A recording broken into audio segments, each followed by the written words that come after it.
Hey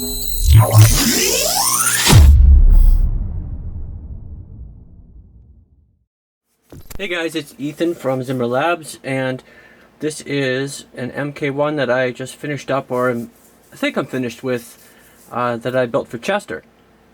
This, the hilt Chester sent me brand new, basically just, fresh out of the box, and it was just like this. It was the Roman Props Machine Finish MK1 kit, which, as you can see, is essentially the same thing you're used to, except it doesn't have a finish to the extent that nothing's polished, nothing is colored, nothing's weathered, and it just doesn't look like you would expect it to look if you're thinking of an Obi-Wan lightsaber. So, the first thing that I wanted to do was to address the finish on this guy, one piece at a time, and just to thoroughly go through each part. So Chester told me that what he was looking for was a very shiny mint condition MK1. So that was the goal here. So at the end of the day, I wanted it to look realistic but brand new. So what I did was, as you guys can see, it's got a really killer mirror finish on the front end of the emitter, and this is a simple matter of sanding with, I think it was 120, then 220, then 400, then 600, then 2000, and then I think I finished it off with 3000 sandpaper, and it actually looks like it's polished, but I didn't even put it on the wheel because it just looked so good. It was nice and shiny and clean with nice sharp edges. And the sharp edges is what you tend to lose if you put it on the wheel and polish, so I didn't want to lose the sharp edges, but I really like the shine. But I also got a bit of grain going, as you can see, horizontally across the top of the emitter to go along with the shine. It kind of makes the whole emitter pop. Then I did this very simple aluminum slug style blade plug here.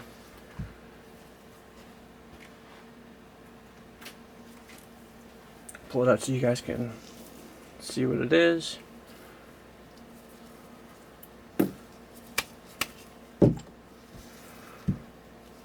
Just a simple a section of 1 inch polycarbonate blade tube, a slug of aluminum that I also sanded down using exactly the same sandpaper grit, same series of sandpapers, to try to get a similar finish, with the hope of having kind of a two-tone contrasting effect as far as the metal on the front end of the lightsaber goes. And I'm pretty happy with how it came out. You have the nice dark section inside here, which I did with a patina, a nice shiny mirror finish, and then a nice slightly different color, slightly different grain, shiny blade plug in the middle.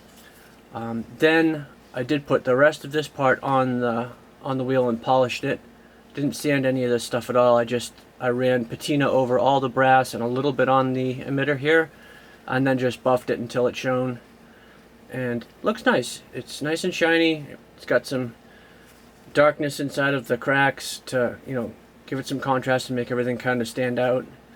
The fins and the weather vanes I barely touched, and I didn't patina because I didn't want to darken them up too much. And then I did install a NeoPixel blade connector in here with a custom plexiglass diffusing screen on top of the heatsink module that holds the pieces together, which I cut down and refinished also so that it would have a similar finish to the blade plug and the emitter top here. And then ran wires to the back side and mounted a, I guess you'd call that the female side of the connector. This is the other end of the blade plug PCB connector here, which obviously when you screw it onto the rest of the hilt connects up to the chassis. This is where it would connect to right here, as you guys can see. Go like that. The next thing that I did was to address the grenade section, and then I forget what this section's called, but I refer to it as the other grenade section. But I did matte powder coat on these guys, which came out really nice, I think, and sanded, polished the inside of the grenade section here, which is important because this section is where the Rudy Pando crystal chamber rides. So every time this goes in and out, this metal section and this metal section are, you know, they're sliding across each other, and if this is not ultra smooth inside here, if this has any dirt or, you know, leftover finish or coating or even metal shavings, even dust, it will scratch the crystal chamber chassis up eventually. It may take a while, it may not take a while at all. But if you just, you know, take a little time to clean the inside out, you can do it with sandpaper, you can do it with a Dremel or a Fordham, you know, flex shaft tool, whatever. Just, you know, hit it with a 220. I think I hit it with 220, then 320, and then a 400 Dremel abrasive 1-inch abrasive buff is what I used.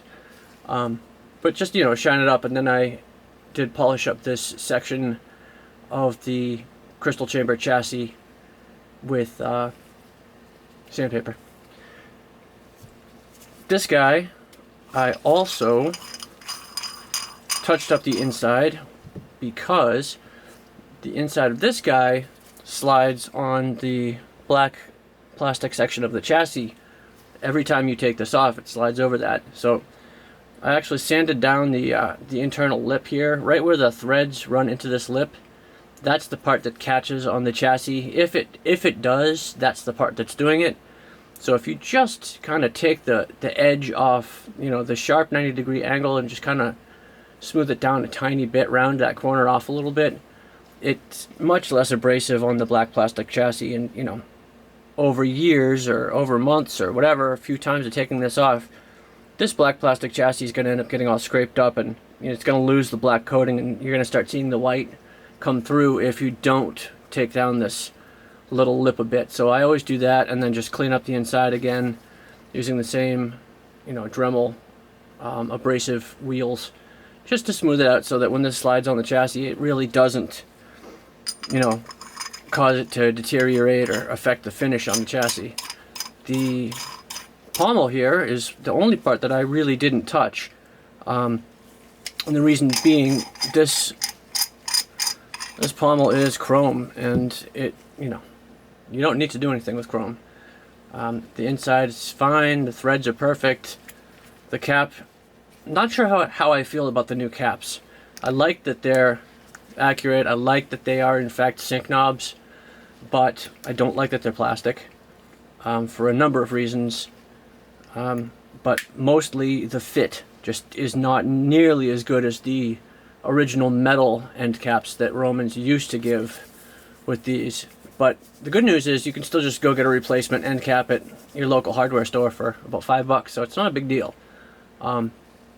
It's a shame that these can't be made in a you know, tin or aluminum, you know, something like that, and then chrome plated so that they are more resilient and not plastic.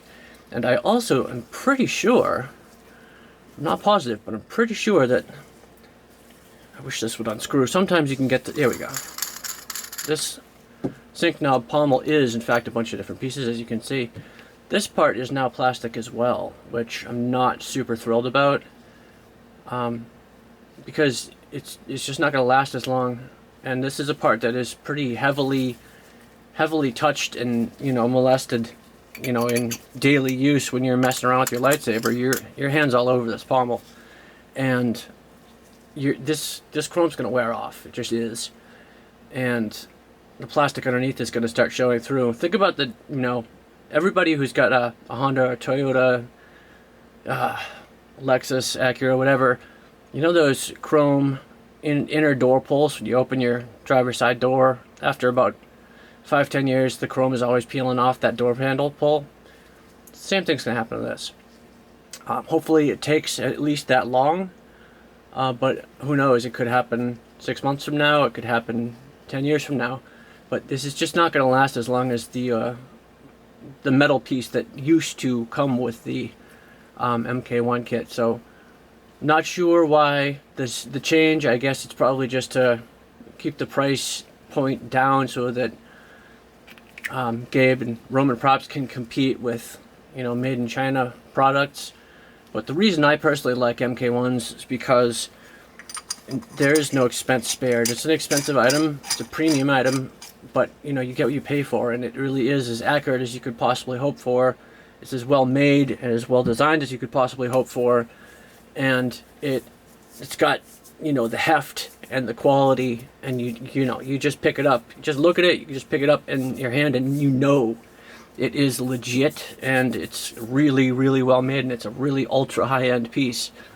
You know, whereas if you pick up the Corbant or the 89 Sabres version of the Obi-Wan ANH, you know right away it's just not the same. It's just not even close to as nicely made as the MK1 is. So, you know, every time I see something like plastic parts getting subbed in, it kind of is a letdown, because that's just, you know, it's part of the inevitable slide, like everything in corporate America, where, you know, really nice things get watered down, and it's all because it has to be done in order for profit margins to exist, and you know, competition is what it is, and things made in China for, you know, $1 an hour sweat labor are always going to be cheaper than things made in America, and things made by American designers and people who are trying to keep things accurate and well made. But you know, it's worth that extra 25 to 50 to 100%, you know, price increase to pay for something that's gonna last, and something that's well built in the USA. You know, like, I don't buy tools that are made in China. I buy tools that are made in USA. You know, I don't buy tools that are made by machines. I buy tools that are made by people, because they last, they work better, they're better tools, they get the job done, and it's something I'll be able to pass on to, you know, to my kids, or, you know, whoever, or something I could sell 30-40 years from now, not something that's going to break and, you know, cut my finger off. Anyways, sorry about the rant. Then lastly, we've got a chrome Graflex clamp, which again I didn't do much to as far as the finish goes, except I did hit the inside with the Dremel wheel to clean this up as well, because this is another part that slides onto the chassis, and if you take this off a few times, that sliding action is going to end up scratching things up. So, you know, the overall theme here is anything that slides, you know, any part that slides on this chassis, I want the inside surface to be as clean and smooth and as perfect of a finish as I can get, so that this chassis stays looking good, so that everything fits right, and so that, you know, there's less wear on all the parts, you know, over time.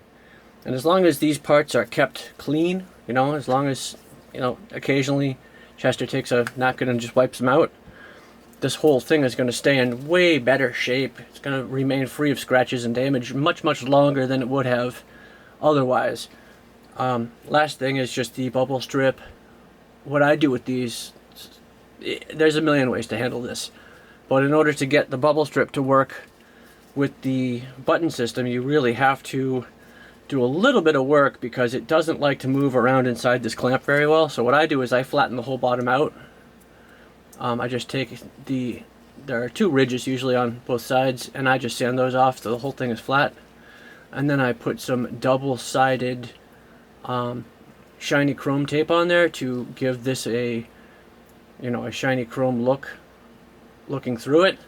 And then I also apply a couple tiny strips of double-sided tape, just so that when this gets inserted, it doesn't want to move around or slide out. It's, you know, once you put it in there, it's kind of in there until you want it to come out. The other thing I tend to do is fill in the backside of all these little bubbles with a clear epoxy, so that this surface here doesn't have dents, because when you try to press the switches here with this bubble strip, if there's a hole back here, then, and that hole lines up right with that button, you're not going to be pressing, the button's not going to do anything, because the button's just going to go into the hole. So I like to fill these little guys up with a clear epoxy so the whole thing dries hard and flat, and then you can put the double-sided chrome tape on there, and the whole thing is just nice and flat and fits right, works right, presses the buttons right. Now to the fun part. Shtok Custom Worx chassis, Rudy Pando crystal chamber.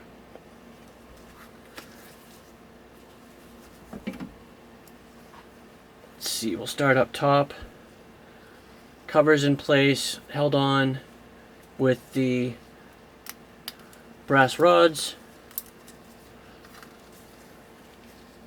Proffieboard hanging out in there. 1.3, I think it's a 1.3, I always forget, 1.3 millimeter recharge port here with kill switch built into it, but not the kill switch you need to use because we've got main power switch here. USB and SD card access right there. And I also mounted a small Physicom Bluetooth chip right here and put a dedicated Bluetooth power switch right there, so that if you're not using your Bluetooth, you can shut it off. That way, Chester, your battery won't wear out or drain faster than it ought to, because Bluetooth, if the Bluetooth's on and it's just constantly searching for a signal, it's going to burn through your battery a bit faster than it would if it wasn't. So, you know, simple as that. 18650 Sanyo, 3000 milliamp hour. I think it's a 15 amp. It might be a 12 amp, but 3000 milliamp hour. No, I lied. This is the 3450 milliamp hour. So basically 3500 milliamp hour 10 amp Sanyo. This is a great battery for a lightsaber because it's got the largest capacity, so the longest possible runtime of any 18650 in the world, but while still having a pretty good current rating at 10 amps. 10 amps should be enough to run a NeoPixel lightsaber, especially when it's a single blade lightsaber. And the MK1 is actually, as far as blades go, it's going to be about the shortest blade of any lightsaber because the mounting depth of the blade into the emitter is so short that you don't want it to be any longer than 31.5 inches or so, because otherwise it's too top heavy. It's hard to secure it in the emitter. So you got a 31-inch blade running off this battery, no problem, nice and smooth. Then we have this is a Wow Sound speaker mounted inside the RP crystal chamber right in here. This is not the new crystal chamber that is actually designed and machined to accommodate this speaker, which is great. I'm really glad that Rudy redesigned his chassis here so that I don't have to do the milling anymore to install speakers. This premium large 28mm speaker now will just fit into the chassis with no work, which is great. But this one, unfortunately, is not the new one, so it didn't come with that. Next up, we've just got some design elements, a couple of flathead screws here. One is to help with retention of the crystal chamber. One is just for looks, really. Then a little bit of decorative brass metal mesh attached to this centerpiece here, and a machined out audio channel for the sound to come out of this cutout of the clamp right here. So if you look, and once everything's put together, you'll see this mesh right through this window, and you'll see these flathead screws through these rectangular holes here. So it looks nice. Just little details, little things to add overall character to it. Also, doing this cutout section here allows the sound to come out of this hole, which is key, because otherwise there really isn't anywhere for the sound to vent out of this lightsaber. So adding that really does increase the volume pretty drastically on an MK1 build. Next up, the good stuff. The crystal chamber chassis itself, I got the Shtok Custom Worx brass crystal chamber inserts here, and then I did a whole bunch of just custom detail work, as you guys can see. Let's fire this guy up so you can actually see how it looks.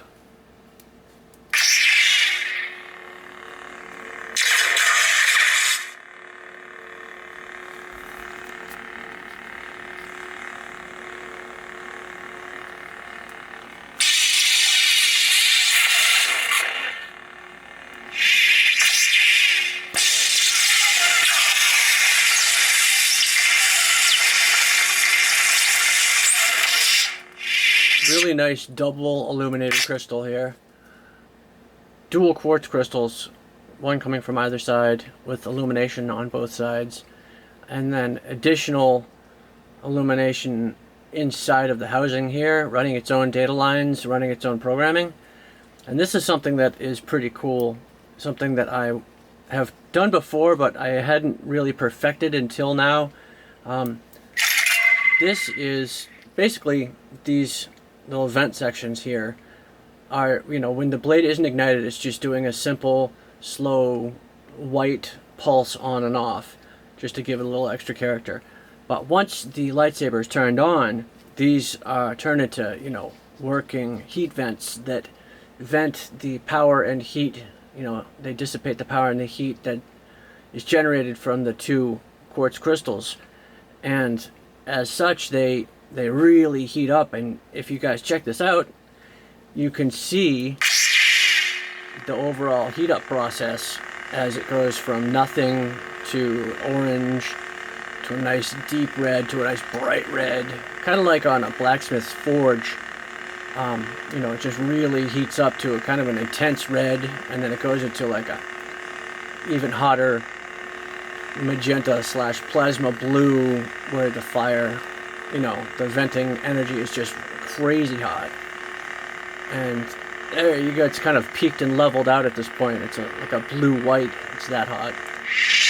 And then when you turn it off, it cools back down, passes back through all those stages of heat and color, back down to, you know, just off entirely. There we go, it's fading out, and now it's back to the pulsing white. But just the ability to do that with the Proffiobot code is so cool, because there's so many colors in that. And, you know, to be able to take a 20-second section of time and be able to create this different color scheme, you know, over that 20-second period with pulses and flickers and flashes and jitters and all sorts of other different effects built in there, it's just really cool. Something that I don't know that you can do on any other soundboard. In fact, I'm sure you can't do it on any other soundboard, and it's just so well done by the Proffiobot. It's just a little extra detail to really kind of make the whole thing pop, but it really looks cool. Let's jump over to the next blade here.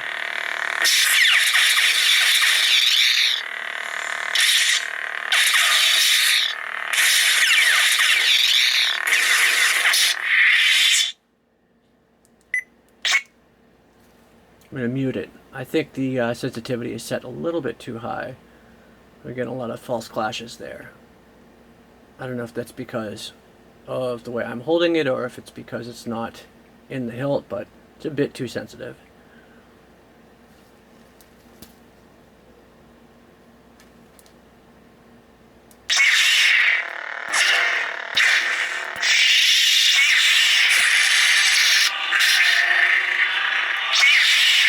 Good lord, what did I just do?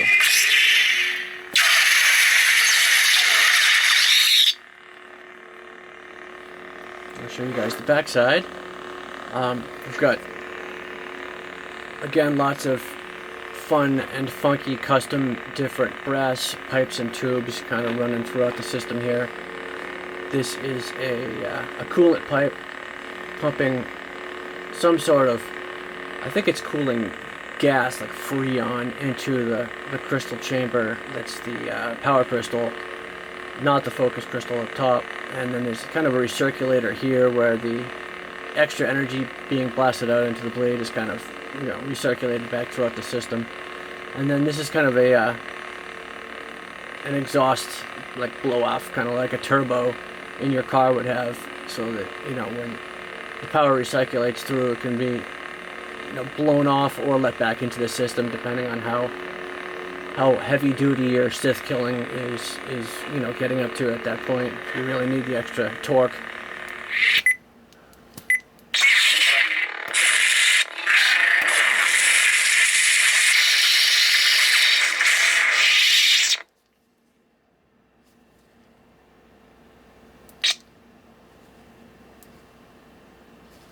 now let us reassemble real quick.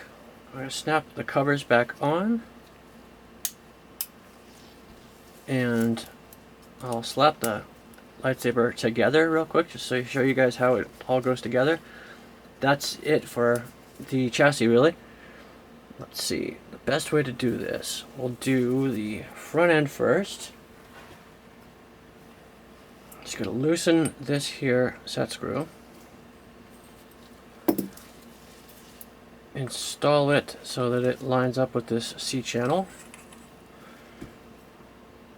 tighten the set screw down so that it gets into that channel so that it is officially installed.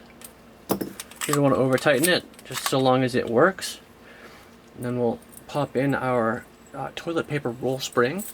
Very classy of us to use toilet paper roll springs. Screw on the front end, the weather vane and the emitter. And then we're going to add the Graflex clamp. Like I was telling you guys, now you can see those screws and the metal mesh right there. And we'll just slide the back end on. Screw that guy on all the way. Whoops. And now we have to pop in our switch assembly.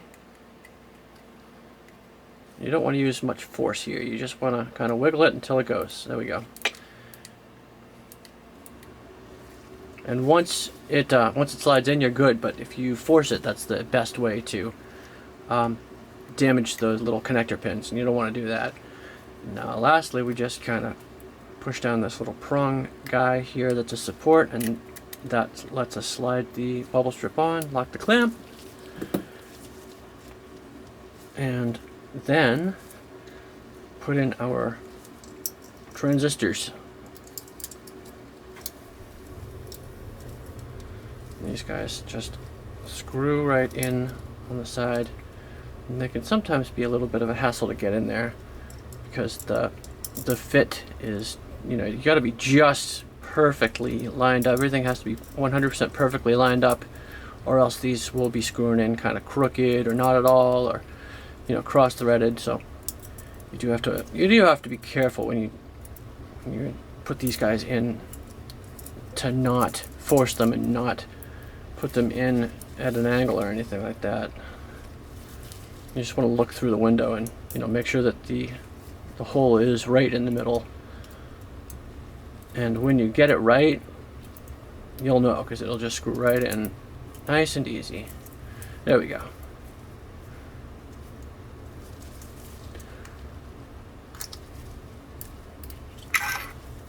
And now, booyah.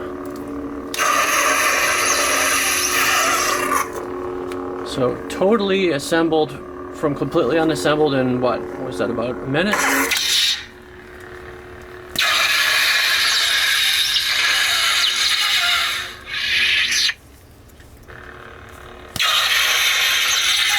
I don't know why, but this really kind of reminds me of the flux capacitor right here. So this is kind of how I'm thinking of this specific MK1. Just the Back to the Future MK1 with the flux capacitor crystal chamber.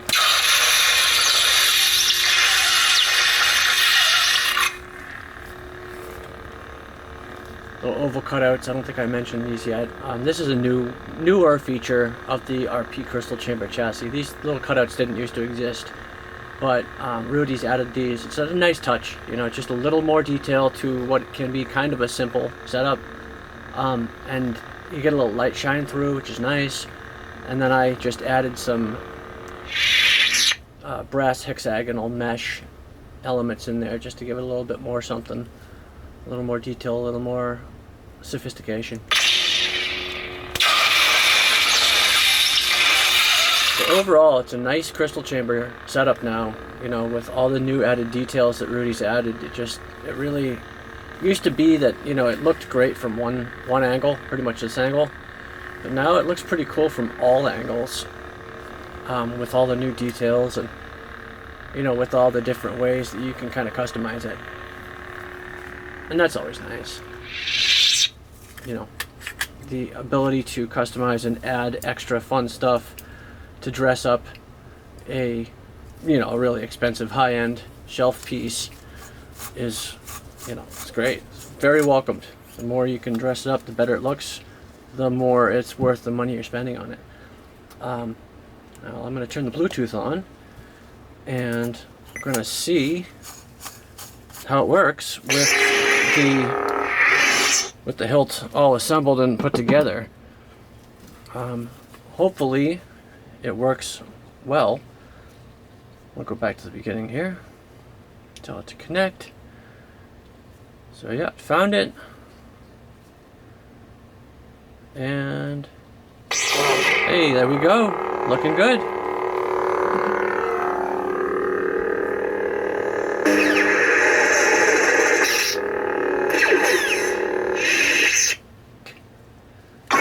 The color wheel, which I always forget to show you guys, I think it's just hold, power,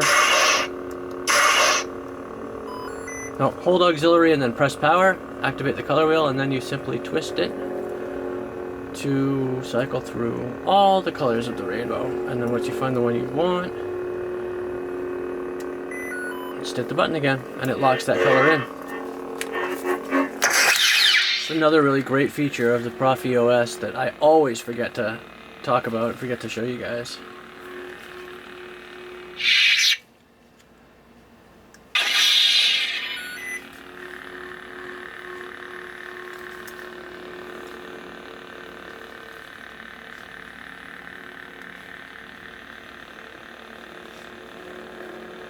Let's see if we can find red.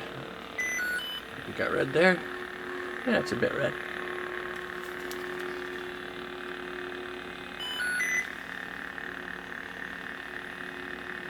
There's red. Just a cool feature, and I always forget to kind of explain that to you guys. So we gotta just pop out the blade plug. I'll use a T5 screw, T5 bit, I'm sorry, to remove the blade plug, which for some reason likes to stick.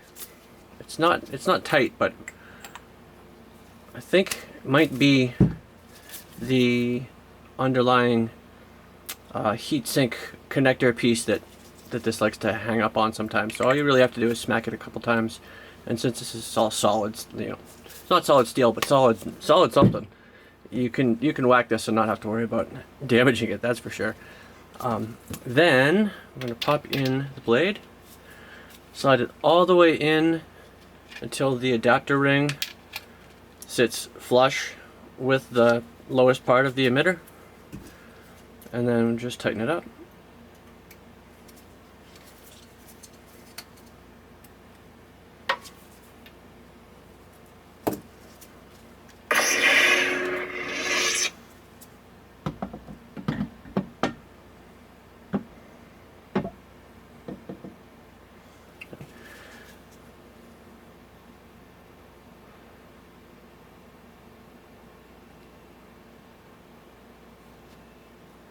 Alright, looks like Bluetooth's working a charm. Alright, so that's our first blade preset, and as you can see from this guy, the sound is on 2800 out of 3000, so that's pretty high. The first blade is a standard, really bright blue. The nice red-orange clash. Blaster block is a white diffusing. Blade lockup is a localized lockup that kind of moves around the blade. It's got some orange, some yellow, some white, some red in it. Drag tip.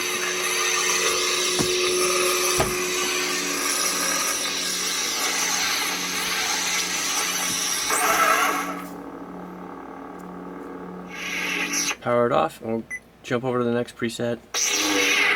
This is a cool white color that's got a touch of blue in it too, with a really bright white silver flash effect.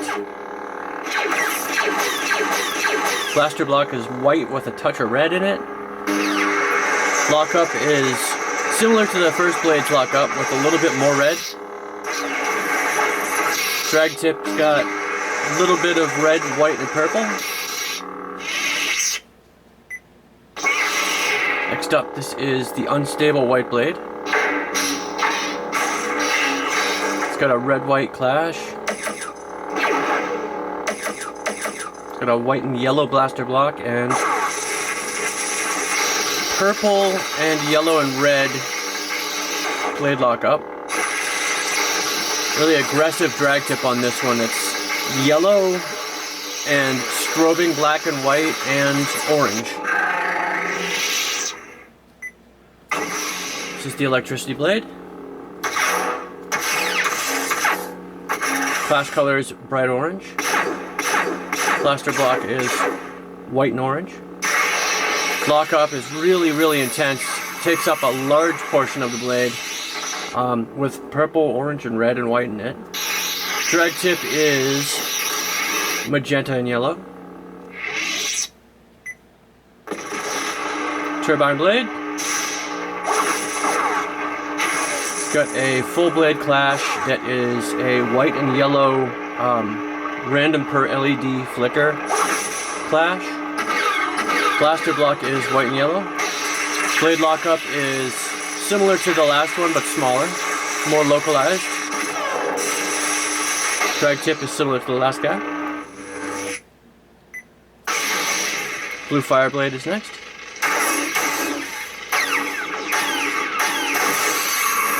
Really excellent lockup on this one.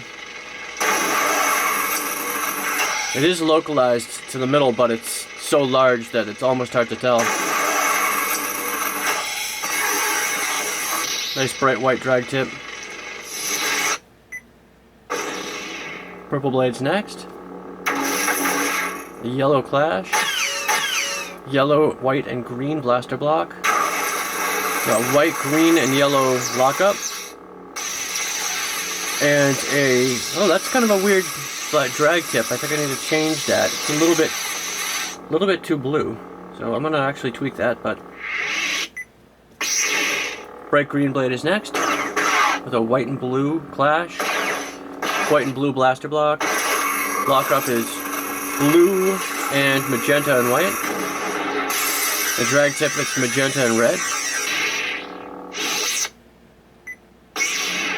This is the white-yellow audio flicker blade, the blue clash, blue and white blaster block, blue, white, red blade lockup that's localized,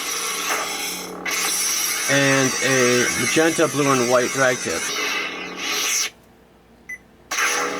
Nice bright red, slow retraction Vader blade. It's got a blue clash, white blaster block, blue, white, and yellow and magenta in the lockup color, and blue, white, and magenta in the drag tip. Fireblade. The really, really intense white and yellow lockup. Nice bright white drag tip, but I want that to have a little purple in it, so I'm gonna have to tweak that as well. Tron blade is up next, aka the Tron blade. It's a blue color cycle blade. It's got a really heavy duty white and yellow clash. So blaster block that's mostly white with a little red and yellow in it. Localized lockup that's mostly white with a little bit of red and magenta. The drag tip is the same colors.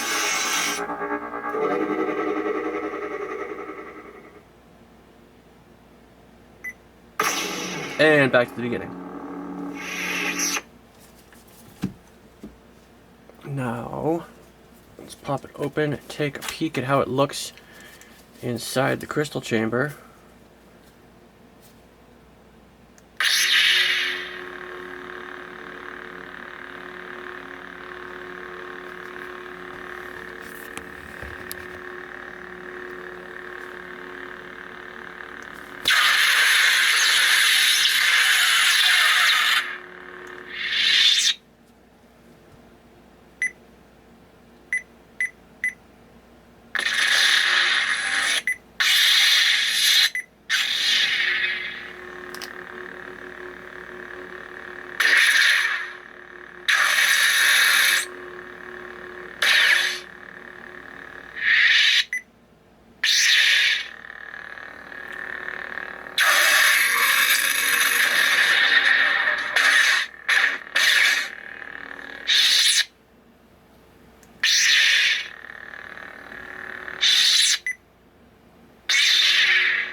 the Fireblade effect going on inside the crystal chamber. Looks awesome.